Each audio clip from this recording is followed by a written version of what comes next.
মানুষ কেন প্রেমে পড়ে? এই প্রশ্নের উত্তর কোনো দিন কেউ খুঁজে পেয়েছে বলে আমার মনে হয় না। কেউ বলে মানুষ একা থাকতে পারে না, তাই প্রেম করে। আবার কেউ বলে এটা মানুষের স্বভাব। কিন্তু আমার মনে হয় প্রেমে পড়াটা এক ধরনের মোহ। মোহ কি? মোহ হলো একটা ঘোর, এমন একটা ঘোর যেখানে মনে হয় এই পৃথিবীতে তার চেয়ে সুন্দর কিছুই নেই। এই সময় মানুষ ছোটখাটো পাগল হয়ে যায়। সে বারবার ফোন চেক করে, একটা মেসেজ আসার অপেক্ষায় বসে থাকে। সেই মেসেজটা এলে আবার 10 বার পরে মনে হয় কি যেন একটা বাদ গেছে, আবার পরে। প্রেমের এই মোহের পেছনে আছে ডোপামিন নামের এক ধরনের রাসায়নিক। মনোবিজ্ঞানীরা বলেন প্রেমে পড়া আর মাদক নেওয়ার প্রায় একই রকম অনুভূতি দেয়। মানুষ এক ধরনের নেশায় পড়ে যায়। তবে সমস্যা হলো মাদকের নেশার মতো এই নেশাটাও একটা সময় কেটে যায়। মোহ কাটলে কি হয়? মোহ কাটার পর মানুষ যেন হঠাৎ এক অদ্ভুত জগতে ফিরে আসে। প্রথমে যে মানুষটিকে দেখে মনে হয়েছিল এ এমন একজন যার মধ্যে কোনো খুঁত নেই, সেই মানুষটিকেই হঠাৎ করেই খুব সাধারণ লাগতে শুরু করে।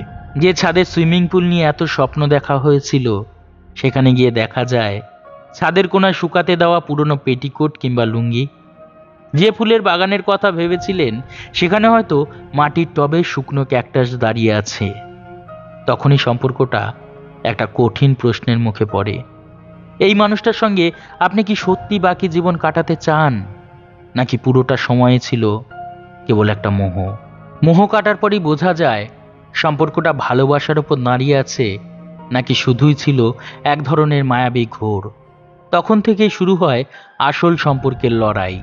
কখন বুঝবেন সম্পর্ক আর টিকবে না, নিজেকে হারিয়ে ফেলছেন?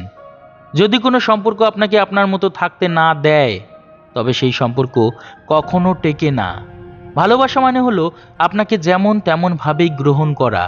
যদি কেউ আপনাকে পরিবর্তন করতে চায়, তবে সেটি মোহ, ভালোবাসা নয়।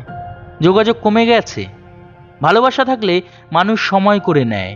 যদি দেখেন সঙ্গী আপনাকে এড়িয়ে চলে বা অকারণে যোগাযোগ কমিয়ে দেয়, তবে বুঝুন সম্পর্কটা আর আগের মতো নেই। অতিরিক্ত মতবিরোধ মতবিরোধ সব সম্পর্কেই হয়, কিন্তু যদি তা এমন পর্যায়ে পৌঁছে যায় যেখানে প্রতিটি কথায় ঝগড়া হয়, তবে সেটি সম্পর্কের জন্য সতর্ক সংকেত। আপনার মতামতের গুরুত্ব নেই। যদি দেখেন আপনার সঙ্গী সবসময় নিজের মতকে প্রাধান্য দেয় আর আপনার মতামতকে তুচ্ছ করে, তবে বুঝুন এই সম্পর্ক বেশি দিন টিকবে না।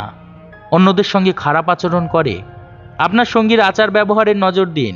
যদি সে অন্যদের সঙ্গে, বিশেষত নিম্নস্তরের মানুষদের সঙ্গে খারাপ আচরণ করে, তবে ভবিষ্যতে আপনার প্রতিও এমন আচরণ আসতে পারে।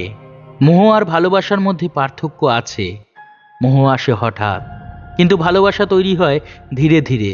মোহ বলে তুমি আমার যেন এক স্বপ্নের নায়িকা কিংবা নায়ক, আর ভালোবাসা বলে তুমি যেমন তেমনই ঠিকঠাক আছো। সম্পর্কে স্থায়িত্ব আনতে হলে ভালোবাসা প্রয়োজন, মোহ নয়। মোহ কেটে গেলে যদি দেখেন সম্পর্কটা আপনার জীবনে শূন্যতা নিয়ে আসছে, তবে নিজেকে মুক্ত করুন। জীবন একটাই, আর সেটা বেঁচে থাকার মতো সুন্দর হওয়া উচিত।